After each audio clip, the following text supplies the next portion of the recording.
Et bonsoir, dans l'actualité, les gardes pénitentiaires sont en grève illimitée. Ils s'insurgent contre l'arrestation de deux agents dans le cadre de l'enquête sur la mort d'un jeune détenu à la maison d'arrêt et de correction de Rebeuss. Fin de la 119e édition du Grand Magal de Touba, l'appel au dialogue du Khalife des Mourides, bien accueilli par l'ensemble de la classe politique sénégalaise.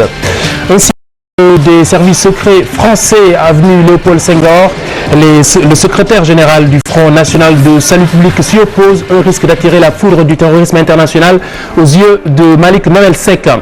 Reportage ce soir à Kaolack sur un casse-croûte bien sénégalais, le Folor Chaya. Selon toute vraisemblance, le goût l'emporte sur les conditions d'hygiène jugées douteuses.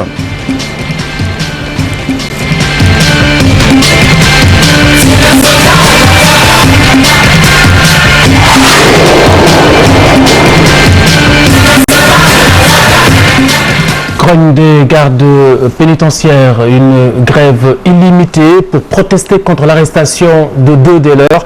Ces derniers arrêtés dans le cadre de l'enquête sur la mort d'un jeune détenu, Cher Maolani Sané. Ce jeune détenu dont le certificat de genre de mort révèle une torture à l'origine. 3 détenus sont également incriminés dans cette affaire, des détenus qui étaient dans la même chambre que le défunt.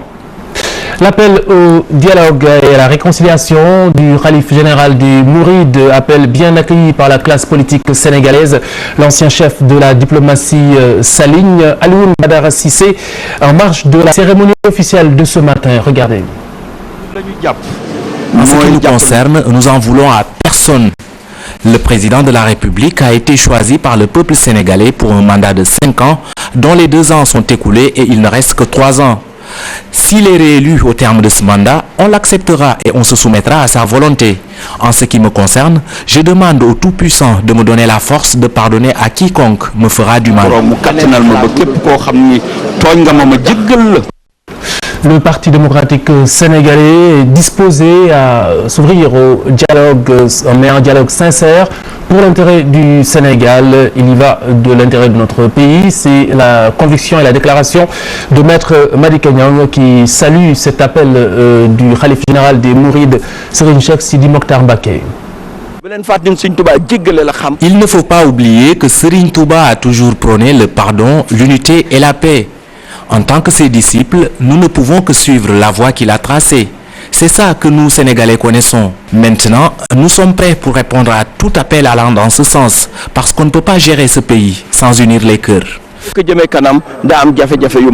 Une démarche républicaine de la part du Parti démocratique sénégalais, c'est l'attente exprimée par Moustapha Cissé Lo.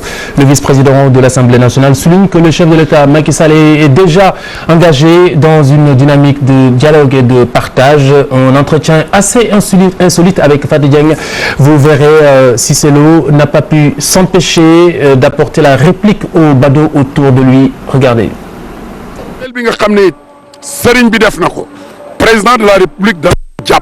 Président de la République va répondre favorablement à l'appel émis par le Khalife. Il a déjà commencé puisqu'il a appelé tout le monde au dialogue. On sait tous qu'une seule personne ne peut pas construire le Sénégal. Il faut que la majorité et l'opposition s'impliquent. Maintenant, si les opposants refusent de répondre au dialogue, il faut leur demander pourquoi le PDS doit se muer à une opposition républicaine. Pape Diop, quand il a été appelé dans le cadre de l'acte 3 de la décentralisation, il a répondu et il a fait part de ses divergences. Maintenant, il faut qu'on sache qu'on a élu un homme, c'est Macky Sall, et c'est lui qui prend les décisions.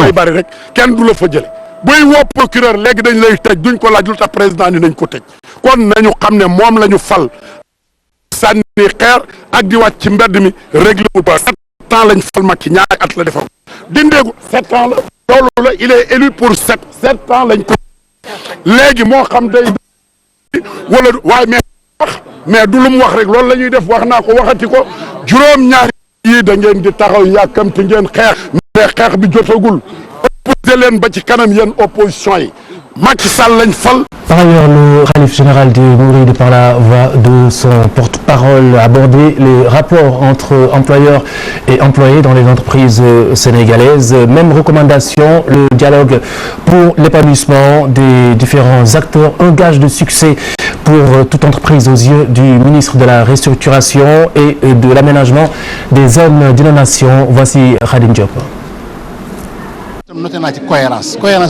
Il faut savoir que dans le cadre du travail, il y a l'employeur et l'employé. L'employeur doit mettre son employé dans les meilleures conditions et veiller à ce qu'il puisse jouir de tous ses droits. L'employé, quant à lui, doit tout mettre en œuvre pour répondre aux attentes. C'est dans ce cadre que le Khalif a émis cet appel, car tout se fait dans le dialogue, puisque seul le dialogue peut apporter des solutions. Lendemain de Magal de Touba, relativement calme dans les bureaux, dans l'administration de manière générale, sans doute à cause de cette crainte des usagers, comme de trouver des chaises vides dans les bureaux. Et bien non, ce matin, la plupart étaient bien présentes. En revanche, il n'y avait pas foule. Alioune Diagne dit ça Préra. Building administratif, ce n'est pas la grande affluence au lendemain du Magal de Touba, même si les travailleurs sont à leur poste. J'ai noté la présence là où j'ai été. En tout cas, le personnel est sur place. C'était quel ministère? De l'agriculture. Tout le personnel? Et j'ai été aussi au ministère de l'énergie et au ministère des sports pour régler des problèmes. Et vous avez noté la présence? La présence, oui, la présence des travailleurs. Enfin, moi, ce que je peux vous dire, au niveau de l'administration centrale du ministère de la Justice, en fait, le personnel est là. Parce que je sors même d'une réunion comme ça, où tous les membres censés être là, présents, l'ont été. Et je pense que ça a été, ça s'est déroulé dans les conditions normales. Et vraiment, il n'y a rien à signaler sur ce plan. Je confirme donc que le personnel était là. Autre endroit, le service régional de l'urbanisme sur les lieux. Les directeurs par intérim nous assurent que tous les travailleurs sont venus, sauf quelques intérimaires. En ce qui concerne la division régionale de l'urbanisme, nous n'avons enregistré que 2 permissionnaires. 2 permissionnaires. À part déjà ces 2, tout le personnel est sur place. Donc à l'heure vraiment prévue. Bon, maintenant,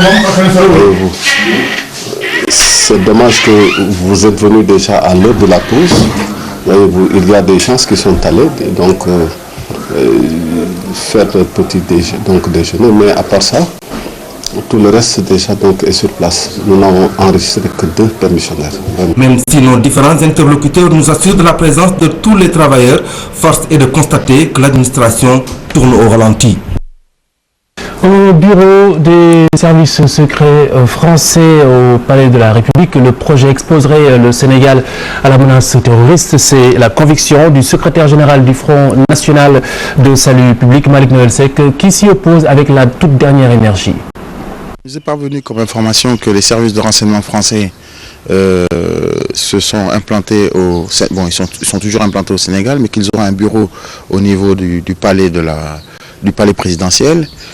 C'est que pour nous une grave violation de notre souveraineté nationale et une atteinte profonde à notre dignité qui, elle, est déjà bafouée depuis 50 ans de servitude vis-à-vis de l'administration française.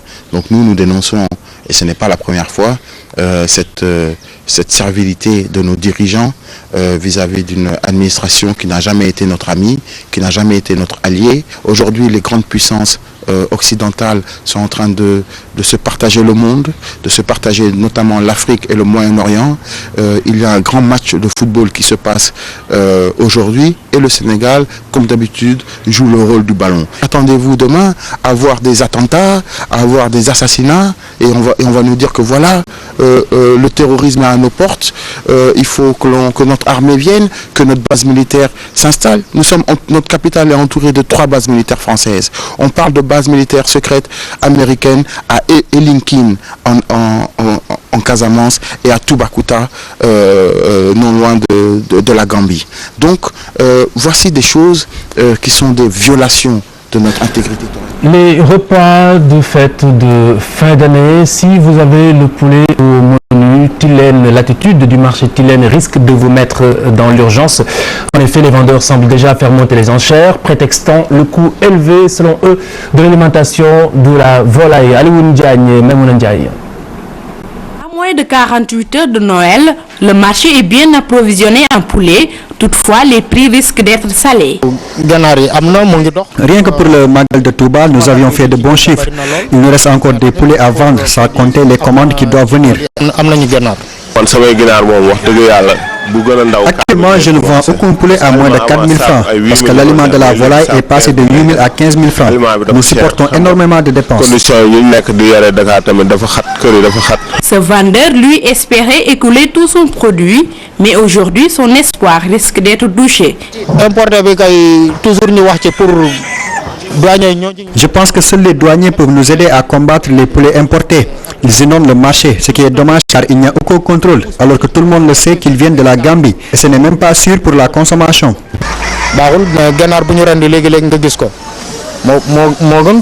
Dans ce contexte de préparatifs de fête, certains portent leur choix sur le poulet dit du pays. Je préfère acheter les poulets du pays, la qualité y est et c'est plus bon. Poulet de chair ou poulet du pays, à chacun donc son choix. D'ailleurs, beaucoup de familles ont passé leur commande pour prévenir toute pénurie. Ce succès assez troublant de ce casse-croûte, un casse-croûte bien singulier mais surtout bien sénégalais, le Forok Chaya. Alors tentative de traduction du Wolof, Sarouel traditionnel pourri, c'est bien clair, cela n'inspire pas du tout confiance du point de vue de l'hygiène bien tout. Malgré tout, les sandwichs s'arrachent sur le marché kaolackois. Apparemment, le goût l'emporterait sur toute autre considération. Ibou Sissé et Ibrahim Kamara. Communément appelés Forok Chaya, ces vendeurs de viande ne sont pas méconnus des voyageurs qui passent par Kaolack pour rallier d'autres localités du pays. À la gare routière appelée Nioro, le Forok Chaya est bien sollicité. La plupart de nos clients sont des gens qui voyagent et parfois ils passent ici pour prendre le petit déjeuner ou même déjeuner. Les Kaolackois aussi, ils achètent. Il y a des morceaux à 300 voire 500 francs. Les vendeurs ne se plaignent pas trop, même si parfois ils ont du mal à s'en sortir. Souvent on ne s'en sort pas. Tu achètes l'animal à 25 000 ou 22 000 francs. Par exemple, si c'est un mouton ou bien une chèvre qui pèse 7 kilos, tu l'achètes entre 22 500 et 23 000. C'est difficile de faire des bénéfices. Parfois ça marche, mais c'est rare. Cet éleveur Peul est chargé de fournir des ruminants à ses vendeurs de viande. Il s'explique sur la cherté des bêtes. Les animaux nous viennent souvent de Dara, Linguère ou dans les marchés hebdomadaires. C'est cher parce que pour voir un bon mouton ou une bonne chèvre, c'est difficile, c'est très rare. Le Forok Chaya se consomme bien, mais sa vente nécessite des règles d'hygiène. Il faut d'abord disposer de ce qu'on appelle un certificat médical. Si ces mains ne sont pas propres, forcément, elles vont contaminer les aliments que vous manipulez. Vous devez donc disposer de ce qu'on appelle une blouse ou un tablier. Cette blouse ou ce tablier doit être maintenu propre. L'animal que vous devrez abattre doit être vu par un vétérinaire qui doit le constater sur pied. Si cette viande est de bonne qualité, il met son tampon pour prouver que cette viande a été vue par un professionnel. Les vendeurs de viande dite Forok Chaya, conscients de ces règles, ne les respectent pas à la lettre et sont souvent soumis à des sanctions du service d'hygiène. Et puis le récit de Amina Sow, le point de l'actualité internationale. Le parti au pouvoir remporte les élections législatives et municipales. L'Union pour la République remporte 22 sur les 28 sièges à pourvoir. Le camp présidentiel totalise ainsi 108 députés sur 147 que compte l'Assemblée. L'opposition se retrouve avec 37%. Le scrutin a été boycotté par une dizaine de partis. En Centrafrique, des soldats tchadiens de la MISCA ont ouvert le feu sur des manifestants, selon l'AFP. Le bilan provisoire fait état d'une personne tuée. Selon toujours l'AFP, la foule s'était rassemblée à l'entrée de l'aéroport de Bangui pour réclamer la démission du président Michel Djotodia, mais également le départ des troupes tchadiennes de Bangui. Le président tchadien a toutefois appelé les Centrafricains à ne pas confondre les mercenaires et les militaires réguliers de la MISCA qui sont venus pour défendre la communauté tchadienne et appuyer la Séléka. Madagascar, les deux candidats à la présidentielle se disputent la victoire avant même la publication des résultats du second tour. La commission électorale qui est en train de recevoir les procès-verbaux demande aux deux candidats d'attendre et de respecter les résultats sortis des urnes. Dimanche déjà, chacun des candidats avait tenu un point de presse pour annoncer sa victoire. Et puis dans l'actualité internationale, toujours le décès de l'inventeur de l'AK-47, Mikhail Kalachnikov, qui a donné son nom à son invention. Il est parti donc à 94 ans. Il est décédé des suites de problèmes cardiaques, des problèmes qui l'ont conduit à l'hôpital à plusieurs reprises. Il avait d'ailleurs cessé toute activité en 2012 de ce fait. Son produit avait fini de faire le tour du monde. Plus de 100 millions d'exemplaires avaient été répertoriés, pour ne pas dire écoulés.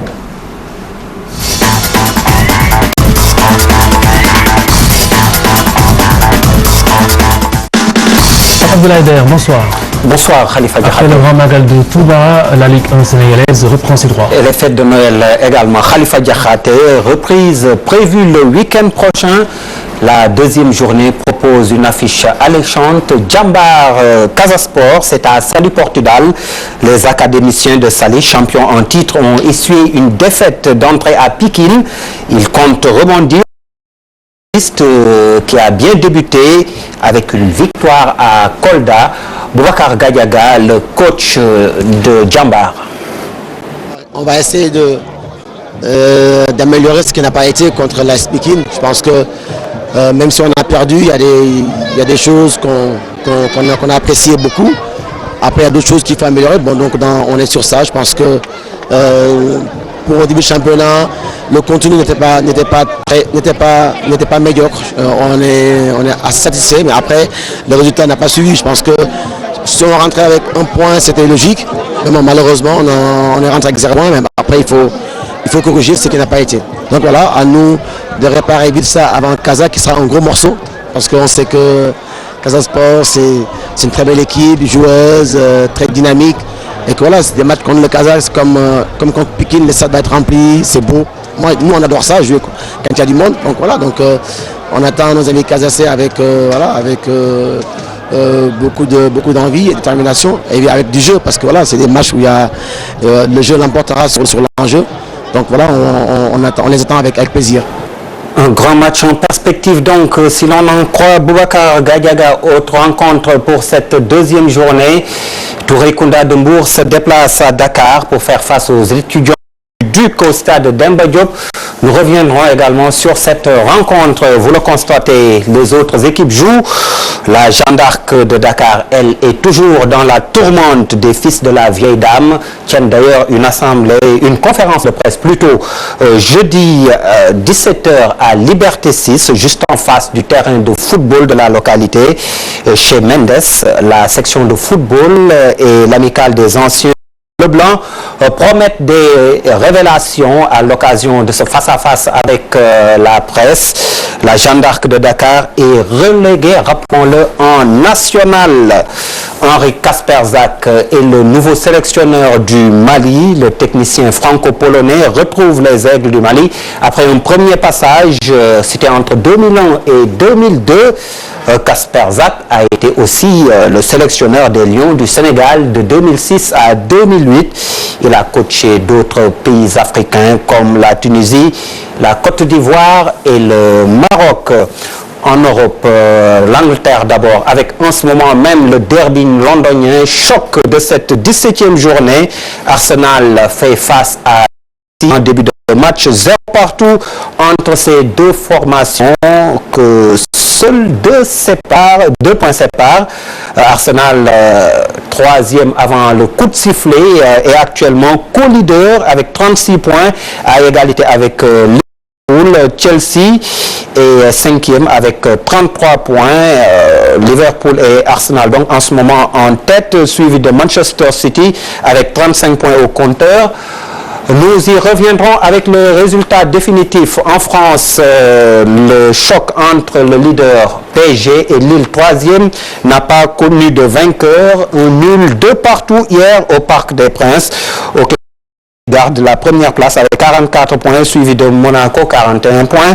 Lille 40 points et 3e, alors qu'en Italie, le derby milanais a tourné à l'avantage de l'Inter qui a dominé le Milan AC 1-0. Un derby qui s'est décanté dans les 5 dernières minutes avec cette action conclue par les interistes. Au classement, la Juventus de Turin reste leader avec 46 points, suivi de l'AS Rome, 41 points. En Espagne, signalons que Barcelone et le Real de Madrid ont gagné ce week-end. En Allemagne, les poursuivants du Bayern de Munich ont flanché. Leverkusen s'est incliné devant le Werder de Brême 1-0, alors que Dortmund à domicile a été défait par le Hertha Berlin 2-1. Le Bayern qui n'a pas disputé cette 17e journée donc, puisque les Bavarois jouaient la finale de la Coupe du Monde des clubs au Maroc, avec à la clé une 0 devant le Raja de Casablanca. Le Bayern de Munich, champion du monde des clubs pour la première fois.